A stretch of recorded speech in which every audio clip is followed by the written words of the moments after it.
The first rule of the Karthus containment facility was simple. Do not listen to the prisoners.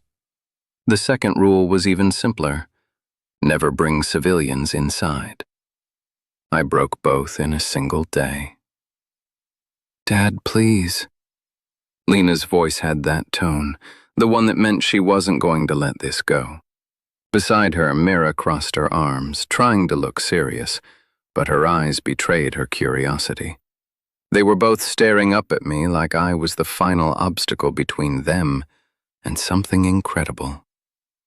Which, unfortunately, I was.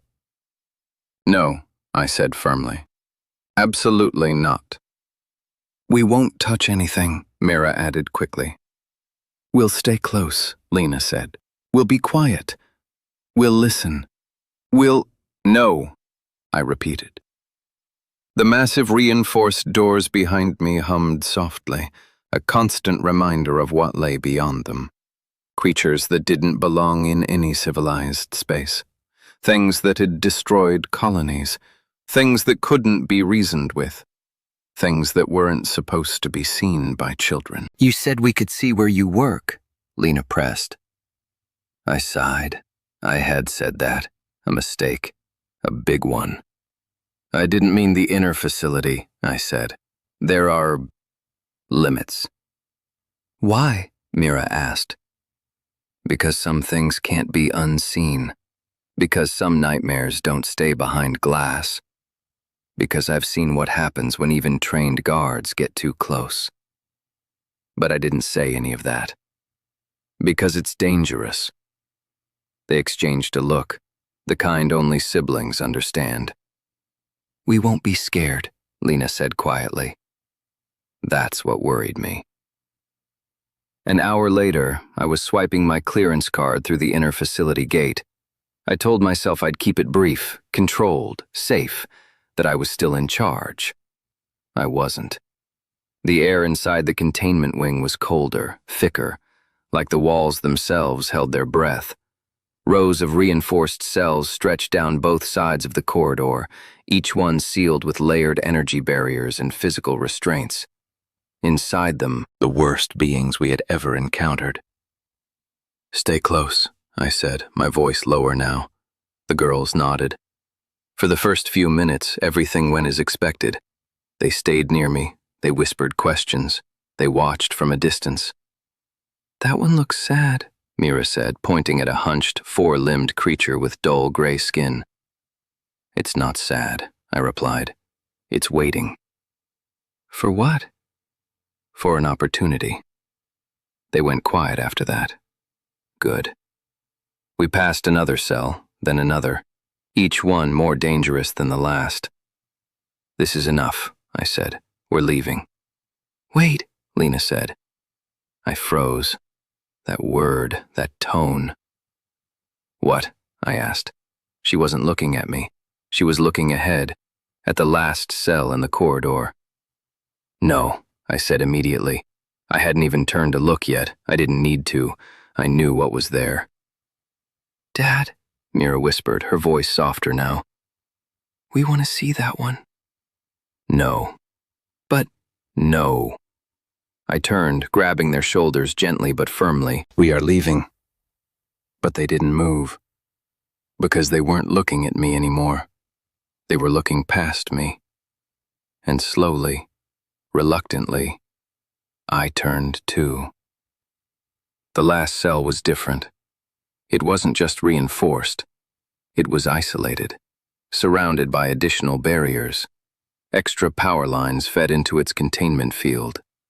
And inside, it stood, tall, still, chained. Not just restrained, chained. Massive alloy restraints wrapped around its arms, torso, and legs, anchored deep into the floor and walls. Its skin was dark, almost black, with faint lines of dim crimson light pulsing beneath the surface. Its eyes, they weren't wild, they weren't feral. They were aware, and they were watching us. "No," I said again, more quietly now. Not that one. Why? Lena asked. Because it's the worst one here. That's why we want it, Mira said. My blood ran cold. You don't understand, I said. That thing, it's not a thing, Lena interrupted. I stared at her. It's alive. So is everything else in here, I snapped. But they feel different, Mira added softly. I shook my head. No, absolutely not. We're leaving. But they didn't move. Instead, they stepped forward, toward the cell. Stop, I said sharply. They froze, but not out of fear, out of confusion. Dad? Lena said slowly.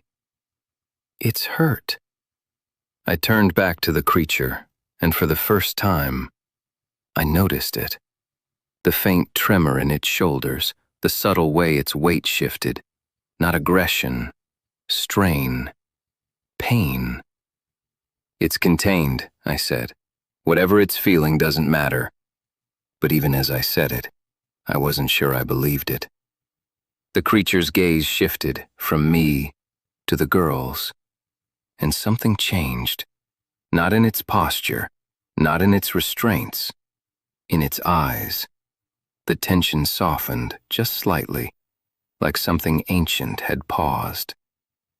What is it? Mira whispered. I hesitated, then answered. Designation, Xyron-class war entity. That doesn't tell us anything, Lena said. It wiped out an entire outpost, I replied. 47 trained soldiers, gone. The girls went quiet. Finally. That's why it's here, I added, and why it stays here. Silence stretched between us. Then, Lena pointed, straight at it. That one. Mira nodded. We want that one. And in that moment, I froze, because something deep in my gut told me this wasn't going to end the way I expected. Step back, I said, my voice tight. The guards at the far end of the corridor had noticed now. They were moving closer, fast. Sir, one of them called, you need to move away from that cell. I'm handling it, I replied. But I wasn't. Not anymore. Because the creature had moved. Not violently, not suddenly. Slowly, deliberately, as far as its chains would allow, closer to the barrier. And the girls, they didn't step back. They stepped closer. Stop! I shouted. The word echoed down the corridor, but it was too late. Lena reached the barrier first and placed her hand against it. Don't! The energy field flared, then stabilized. No alarms, no shock, nothing. The guards skidded to a halt, confused. What? One of them whispered. Because that wasn't supposed to happen. The barrier was designed to react to proximity, to push back, to warn. But it didn't. It allowed it. The creature lowered its head slightly, not in submission, not in threat, in acknowledgement. Mira stepped beside her sister. That's better, she said softly.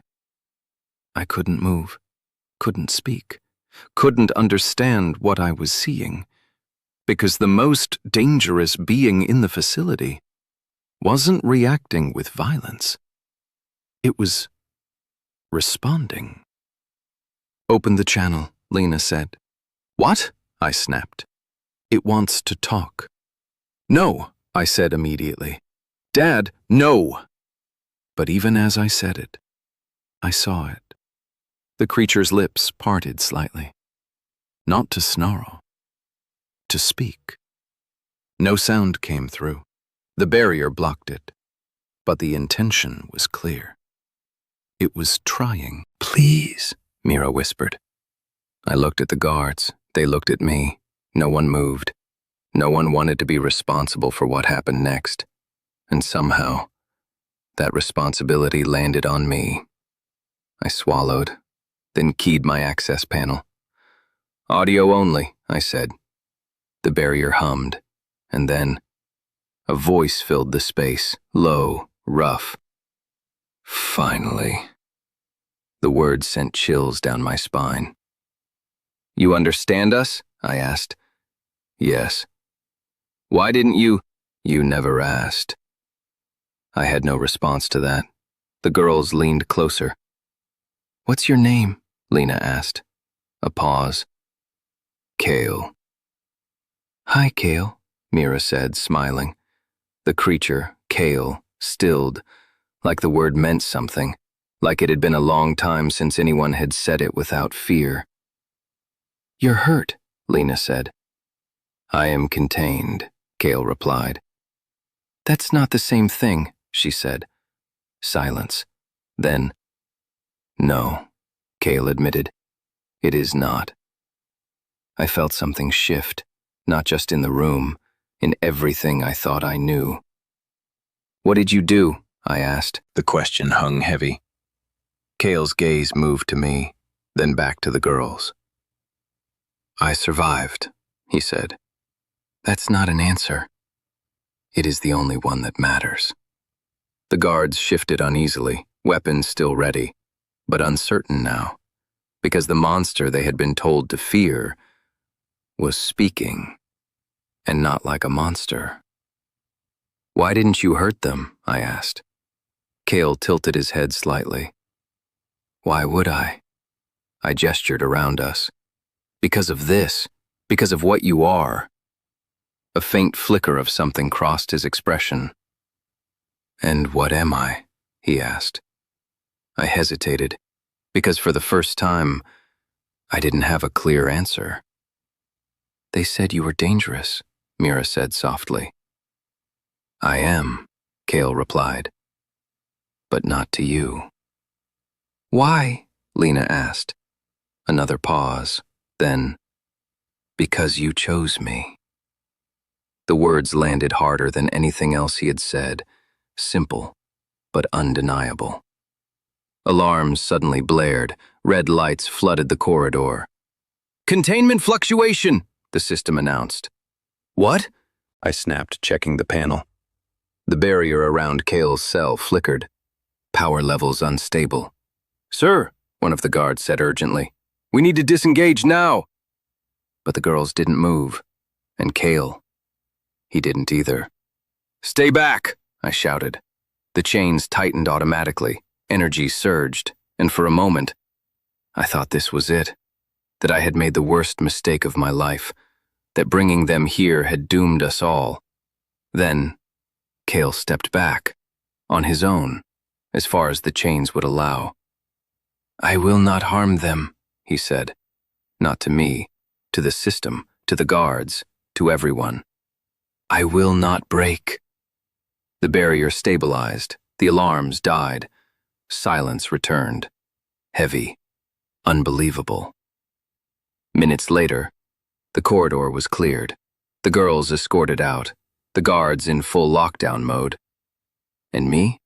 I stood outside the chamber, staring through reinforced glass at the creature inside, at Kale, at the being my daughters had chosen without fear, the worst possible alien, or maybe the one we had misunderstood the most. Dad? Lena said quietly beside me. I looked down. Yeah. He's not what they said. Mira nodded. He just needed someone to see him. I exhaled slowly, because they were right, and that terrified me more than anything else, because if they were right, then everything we thought we knew was wrong. I turned back to the glass. Kale was still there, watching, waiting, not for an opportunity to escape, but for something else, something simple, something we had denied him for far too long. A choice. And somehow, 2 children had given it to him when no one else ever did. And in that moment, I realized the truth.